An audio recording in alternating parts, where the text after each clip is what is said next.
Once you know him, you see him everywhere. He's in the airport and in the park. He's by the hotel entrance and inside the theater. I even caught a glimpse of him on the side of an armored bank truck in Managua.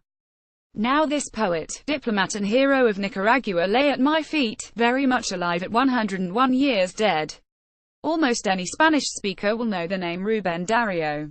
He wasn't just a writer. He was the father of Spanish modernism, the one who gave them their language back. For that they are grateful. Madrid has a Rubén Dario metro station. You'll find Calle Rubén Dario in Mexico City, Panama City, San Salvador and Tegucigalpa, Honduras.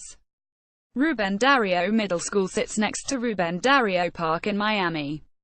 But Dario was born in, raised in and died in Nicaragua, and to them he's 100% theirs. He's everything to us, said a night clerk in Granada. He's the identity of our culture, said the musician in Managua. Want to hear a joke about Dario? Asked the waitress. It's naughty. I'd come to Nicaragua last January not to surf or hike or do yoga on the beach, but to explore the profound love that Nicaraguans hold for a poet on what would have been his 150th birthday. Politicians would give speeches. There'd be parades and symposiums and recitals. For the moment I was in Leon, the intellectual hub of Nicaragua, where Dario's ghost looms largest. It was not yet 9 a.m. when I set out to find his tomb in the Cathedral of the Assumption of Mary on a large main square. Even at this hour shade was precious and the sun punished the pavement so cruelly it seemed to exhale a hopeless vapor under my feet. I slipped through the cathedral doors into the cool and merciful air.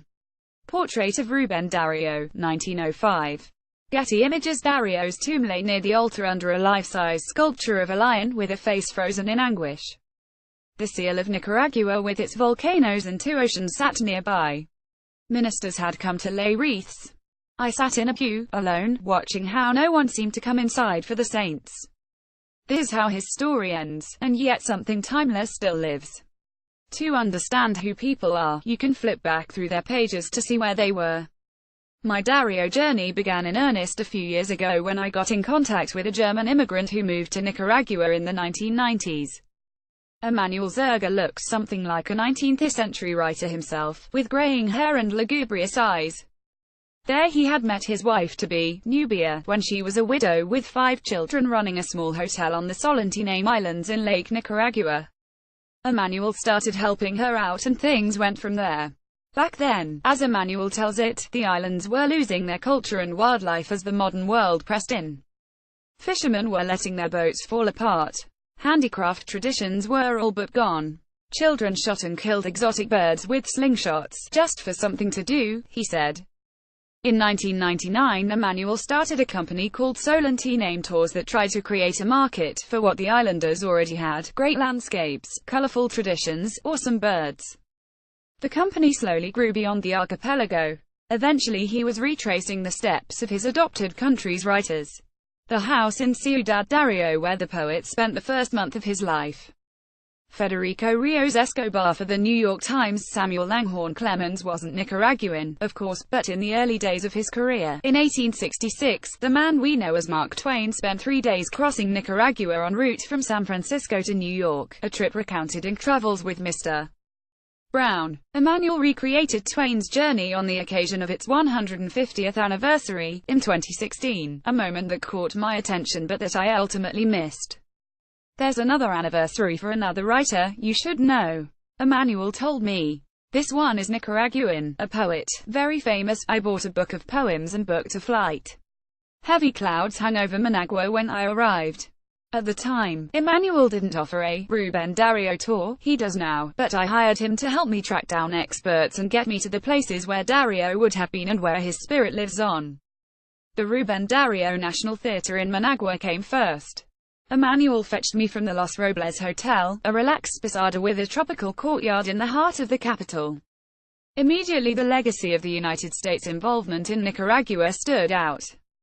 A statue of Augusto Cesar Sandino, the guerrilla leader murdered in 1934 and perhaps the only figure more revered than Dario, loomed in the distance. Dario himself was weary of the United States' role in Nicaraguan affairs, particularly during the Banana Wars from 1898 to 1934. In 1905 he wrote a poem called To Roosevelt. You think that life is a fire, that progress is an eruption, that the future is wherever your bullet strikes.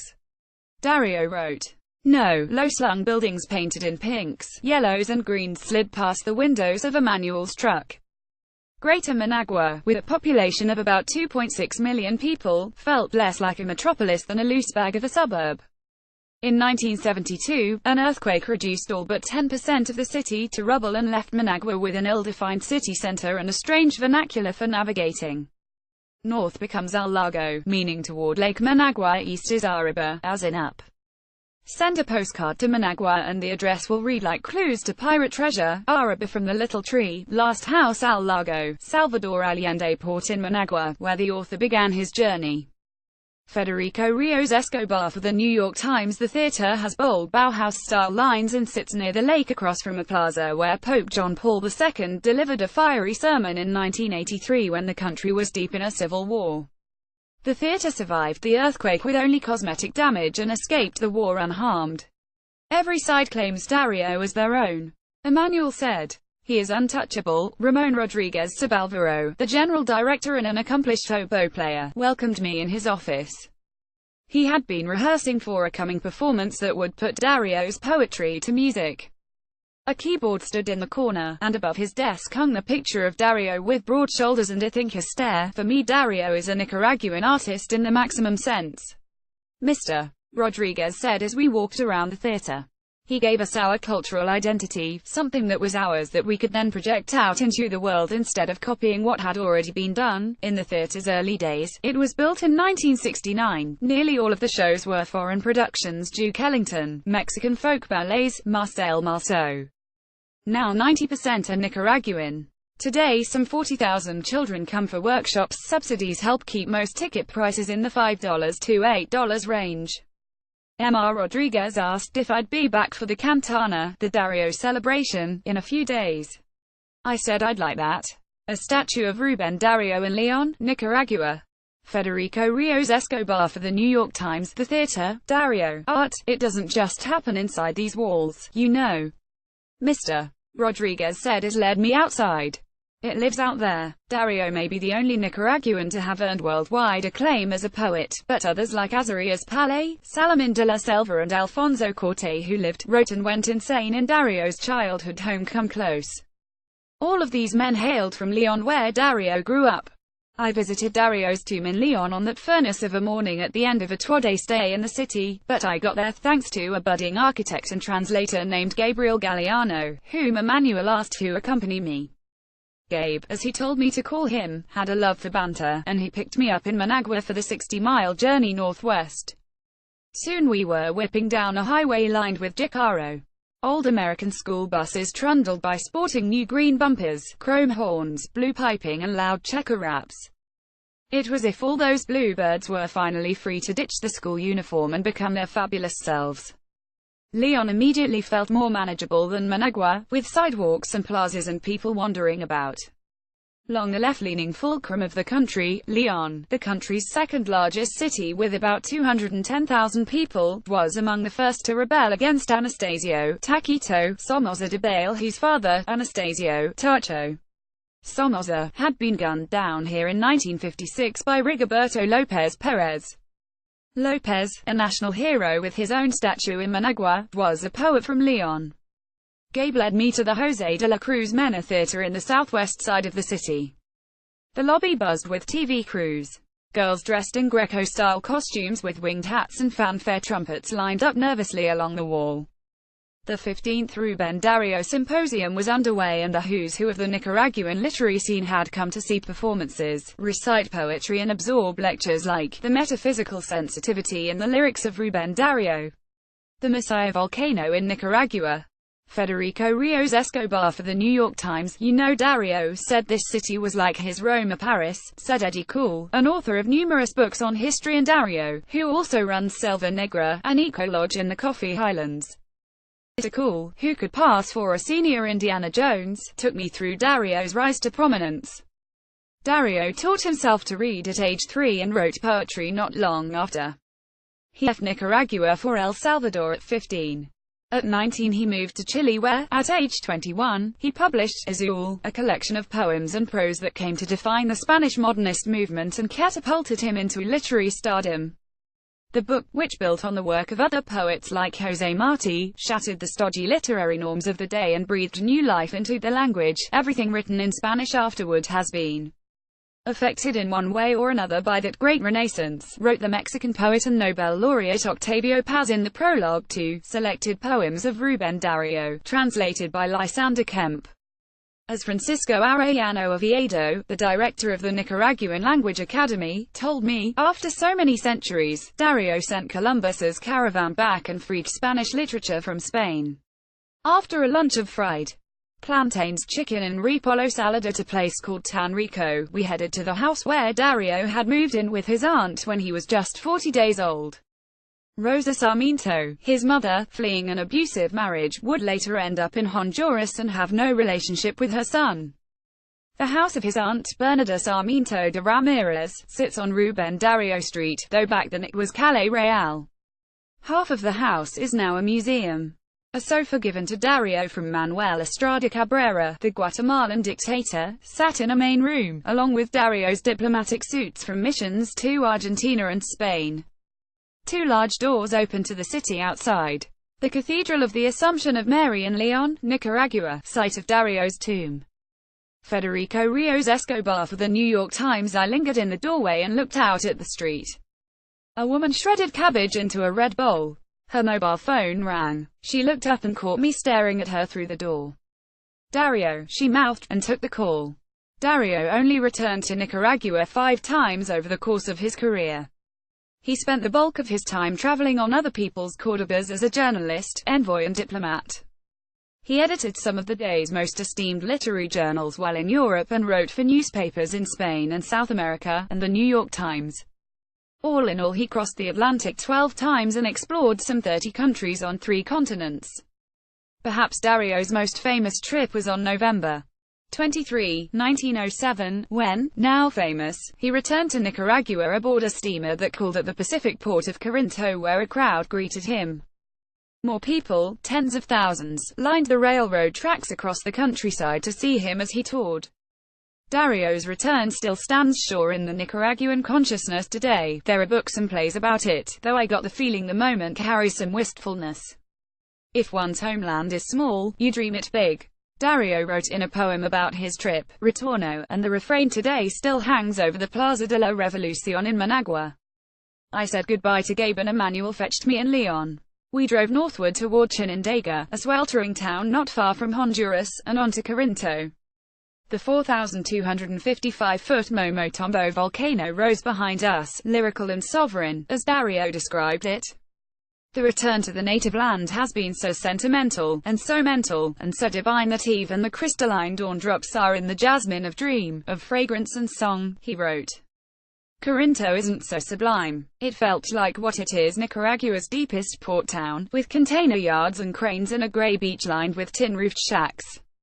The United States has landed Marines here numerous times, and in 1983 President Ronald Reagan, fearing Nicaragua's communist rise, had the port mined, illegally.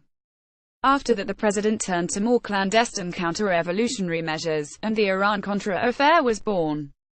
Surfers at Madeira's beach near San Juan del Sur, which Dario visited on a diplomatic mission in the 1880s. Federico Rios Escobar for the New York Times. We grabbed a lunch of fish and rice at a beachside shack called Rancho del Cordon that's run by Rafaela Picardo, whom everyone calls La Paita.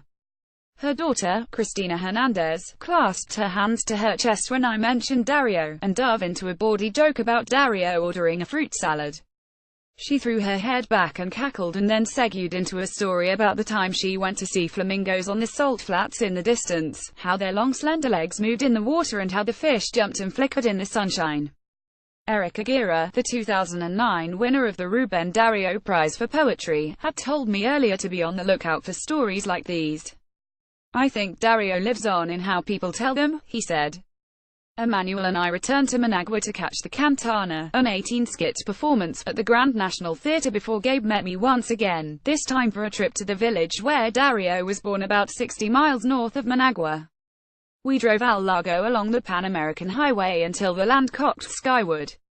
Dario was born in 1867 near San Pedro de Metapa, which has since been renamed Ciudad Dario. The village sits in the mountains, just across a bridge called the Dario Bridge. We walked down the paver stones of the main thoroughfare behind a man in a large hat. The sun felt kind, the mood relaxed. It's not a small village, but it's very quiet here, Gabe said. It is also more cowboyish. At a park across from a mobile phone shop off Poets Boulevard where neem trees reached over the hardened soil, we found sculptures of Dario and the house where he spent the first month of his life, a 200-year-old structure with earthen walls. The kitchen stood outside along with a comill for making tortillas. Ciudad Dario, where the poet Rubén Dario was born in 1867. Federico Rios Escobar for the New York Times. Over the next few days, I'd do more touristy things. I'd meet Emmanuel again to visit the beach town of San Juan del Sur. I'd peer into the molten, gurgling belly of the Masaya volcano, and I'd stand in the warm Pacific in San Juan del Sur, where Emmanuel helped get a statue installed of Dario sitting on a bench with Mark Twain near a lemon tree. Dario had come to San Juan del Sur on a diplomatic mission in the mid-1880s. Twain had passed through here 20 days before Dario's birth. The two never met, Emmanuel said, but the Nicaraguan muses kissed them both. But for the moment, before leaving Ciudad Dario, Gabe and I worked our way to the main cathedral. St. Peter's had a tired off-white facade with seafoam green accents and a Spanish colonial bell tower. Inside, padel fans beat ripples down banners hanging from the trusses. Townspeople filled the pews. They'd come to bury one of their own, a craftsman who'd died in his 80s. I am an aged tree that, when I was growing, uttered a vague, sweet sound when the breeze caressed me, Dario wrote in his 1907 poem, In Autumn. The time for youthful smiles has now passed by now, let the hurricane swirl my heart to song, at 10:18 p.m. On February 6, 1916, Felix Ruben Garcia Sarmiento, the man the world knew as Rubén Dario, died in Leon. Gravely ill, he had returned to Nicaragua for his fifth and final time. When the ruler of kings came for him, he was lying on his left shoulder, mouth agape, his body hollowed out by a failing liver. A photographer took a picture of him. A doctor removed his brain. 49 years old, and that was that. The funeral lasted a week. Attendants wrapped his body in a double-breasted frock coat and slipped black gloves over his lifeless hands. Men with flat-brimmed hats and women in long dresses lined the Avenida Central as a carriage ferried his corpse to the cathedral. They lowered him into a tomb carved out of the floor near the altar. What will you put on my grave, master? Dario had asked the sculptor Jorge Bernabe Navas Cordonero, a friend from Granada, who'd visited him on his deathbed. A suffering lion, the sculptor replied. It is your beloved people, your Leon, that will forever cry for you. More than 10,000 people showed up for his procession, but the immense love that Nicaraguans have for this man would only grow like the modernist movement he helped define. One night near the end of my trip, Emmanuel and I drove through Managua to an area packed with food stands, looking for a dish called vigran yuca, chicharron and shredded cabbage served on a plantain leaf. The tables along the sidewalk were taken, mostly by talkative men. I couldn't understand a word, but they waved their arms wildly and spoke expressively. I think everyone here is a poet in some way. Emmanuel laughed, only half joking. Did you know that if you ask a couple expecting a child, will it be a boy or a girl, do you know what they might say? What? I asked. A poet. Tim Neville is a frequent contributor to the travel section.